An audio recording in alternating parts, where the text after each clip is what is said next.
Welcome to my channel Master of Grammar. প্ৰিয় শিক্ষাৰ্থীসকল, আজি মই তোমালোকক এটা অতিকৈ গুৰুত্বপূৰ্ণ গল্প, ভেৰি ইণ্টাৰেষ্টিং, বৰ আমোদজনক গল্প তোমালোকক শুনাবলৈ লৈছোঁ। এই গল্পটো মই তোমালোকৰ ক্লাছ 10ৰ টি ফ্ৰম আছাম পাঠৰ পৰা লোৱা হৈছে। এই পাঠত দুটা চৰিত্ৰ আছে। এটা চৰিত্ৰ হ'ল প্ৰাঞ্জল, আনটো ৰাজবীৰ আৰু আনটো ৰাজবীৰৰ parents mister Barua and mister Baruani. Pranjal তেওঁ অসমৰ উঠি অহা এজন যুৱক আছিল আৰু ৰাজবীৰ তেওঁৰ ঘৰ আছিল দিল্লীত। প্ৰাঞ্জল আৰু ৰাজবীৰে দিল্লীৰ এখন স্কুলত পঢ়িছিল, গতিকে দুয়োজনে বৰ বন্ধু হৈ পৰিছিল। আৰু মিষ্টাৰ বৰুৱা তেওঁ আছিল ঢেকীয়াবাৰীৰ টি গাৰ্ডেন চাহ বাগিচাৰ এজন মেনেজাৰ আছিল। চাহ কেনেদৰে উৎপত্তি হৈছিল এই সম্বন্ধে তোমালোকক আজি গল্পৰ আকাৰে শুনাবলৈ লৈছোঁ। বহুদিনৰ আগৰ কথা, প্ৰায় ৫,০০০ বছৰ আগতে, অৰ্থাৎ খ্ৰীষ্টপূৰ্ব ২৭০০ খ্ৰীষ্টপূৰ্বত চীনৰ এটা ঘটনা। এটা আখ্যান মতে কোৱা হৈছে, চীন দেশত সেই সময়ত এজন প্ৰতাপী সম্ৰাট আছিল। তেওঁ সদায় পানী গৰম কৰি খাইছিল। এদিন তেওঁৰ পানীখিনি গৰম কৰি থাকোঁতে কিবা গছৰ পাত পৰি সেই পানীখিনিৰ অলপ ৰং চেঞ্জ হৈছিল। যেতিয়া এই পানীখিনি ৰজাক দিয়া হৈছিল, ৰজাই এই পানীখিনি খাই বৰ সোৱাদ পাইছিল আৰু তেতিয়াৰ পৰা তেওঁ এই পানীটো এৰা নাছিল। তেওঁ নিয়মিতভাৱে খাবলৈ শিকে। তেতিয়াৰ পৰা এই পাতটোক চাহ বুলি গণ্য কৰা হৈছিল, অৰ্থাৎ তেতিয়াৰ পৰা চীনত সৰ্বপ্ৰথম চাহ উৎপন্ন হৈছিল। ইয়াৰ পিছত ১৬০০ খ্ৰীষ্টাব্দত চাহ ইউৰোপত আৱিষ্কাৰ হৈছিল, যদিও ইউৰোপৰ মানুহে চাহ ড্ৰিংকিং কৰাতকৈ ঔষধ হিচাপে বেছি খাইছিল। যি কি নহওক, আন এটি ইণ্টাৰেষ্টিং কাহিনী হ'ল সেই ভাৰতত ঘটি যোৱা এটা ঘটনা। তেনেহ'লে কি ঘটনা, নিশ্চয় তোমালোকে শুনিবলৈ আগ্ৰহী হৈছা। যদি গল্পটো সম্পূৰ্ণ শুনিব বিচৰা তেনেহ'লে ভিডিঅ'টোত এটা লাইক দিব আৰু এনেধৰণৰ ভিডিঅ' পাবলৈ মোৰ এই চেনেলটো ছাবস্ক্ৰাইব কৰিব। কি তেনেহ'লে এই ঘটনাটো? সেই সময়ত ভাৰতত এজন বৌদ্ধ ধৰ্মৰ পুৰোহিতে সদায় ধ্যানত মগ্ন হৈ আছিল।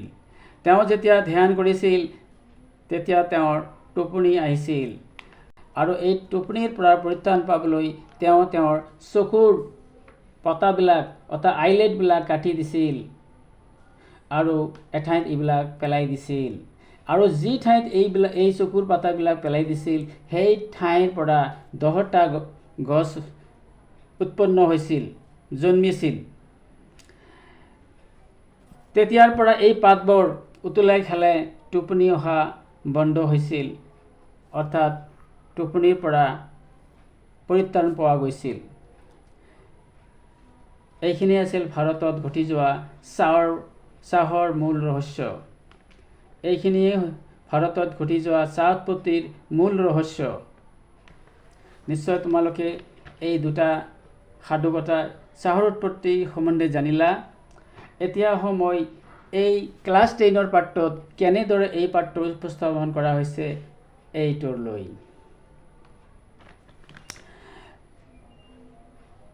প্ৰাঞ্জল আৰু ৰাজবীৰ বৰ বন্ধু আছিল। এদিনাখন অসমৰ প্ৰাঞ্জলে দিল্লীৰ সেই ৰাজবীৰক তেওঁ নিজৰ ঘৰলৈ নিমন্ত্ৰণ কৰিছিল আৰু দুয়োজনে দিল্লীৰ পৰা অসমলৈ এখন ট্ৰেইনেৰে আহি আছিল। ট্ৰেইনত আহি থাকোঁতে কোনোবা এজন ভেণ্ডৰ অৰ্থাৎ চাহ বিক্ৰেতাই চাই গৰম চাই এই বুলি চিঞৰি কৈছিল আৰু প্ৰাঞ্জলে দুকাপ চাহ বিচাৰিছিল। চাহ খাই থাকোঁতে ৰাজবীৰে প্ৰাঞ্জলক কৈছিল, তুমি জানানে প্ৰতিদিনে সমগ্ৰ পৃথিৱীত 80 কৰোৰতকৈ বেছি চাহ মানুহে খায়।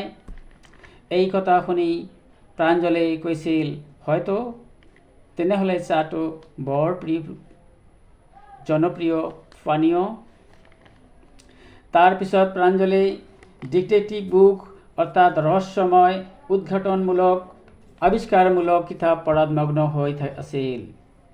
ৰাজবীৰে অৱশ্য এই ডিটেক্টিভ কিতাপ পঢ়ি ভাল পাইছিল যদিও তেওঁক অসমৰ প্ৰাকৃতিক দৃশ্যই অতিকৈ তেওঁক আকৰ্ষিত কৰিছিল। সেইবাবে তেওঁ অসমৰ প্ৰাকৃতিক চোৱাত তেওঁ ব্যস্ত হৈ আছিল। তেওঁ খিৰিকীৰ ফাঁকেৰে অসমৰ সেই প্ৰাকৃতিক দৃশ্যবিলাক উপভোগ কৰি থাকোঁতে বিশাল এখন চাহ বাগিচা দেখিবলৈ পাই উত্তেজিত হৈছিল। কিন্তু প্ৰাঞ্জলে অসমৰ হোৱাৰ বাবে তেওঁ এই চাহ বাগিচা দেখাত ইমান মগ্ন হোৱা নাছিল। তেতিয়া ৰাজবীৰে প্ৰাঞ্জলক কৈছিল, মই চাহৰ উৎপত্তিৰ বিষয়ে কিতাপত পঢ়িছোঁ। তেতিয়া মই যি দুটা চাহৰ উৎপত্তিৰ সম্বন্ধে মই যি দুটা সাধু কথা কৈছিলোঁ, এই সাধু কথা দুটা এই ৰাজবীৰে প্ৰাঞ্জলক কৈছিল। প্ৰাঞ্জলৰ পিতৃ মাতৃয়ে প্ৰাঞ্জলৰ বাবে অপেক্ষা কৰি ট্ৰেইন ষ্টেচনলৈ আহিছিল আৰু দুয়োজনকে এখন কাৰেৰে মটৰ গাড়ীৰে লৈ নিজৰ ঘৰলৈ মাতি লৈছিল। ৰাজবীৰে অসমত থাকোঁতে কিতাপত পঢ়া যিবিলাক চাহৰ বিষয়ে অভিজ্ঞতা লাভ কৰিছিল, এতিয়া তেওঁ নিজ চকুৰে সেই দৃশ্যবোৰ চাই সেই ঘটনাবিলাক দেখি বৰ আনন্দিত হৈছিল। আজি ইমানেই। চেনেলটো ভাল লাগিলে ছাবস্ক্ৰাইব কৰিব। ধন্যবাদ।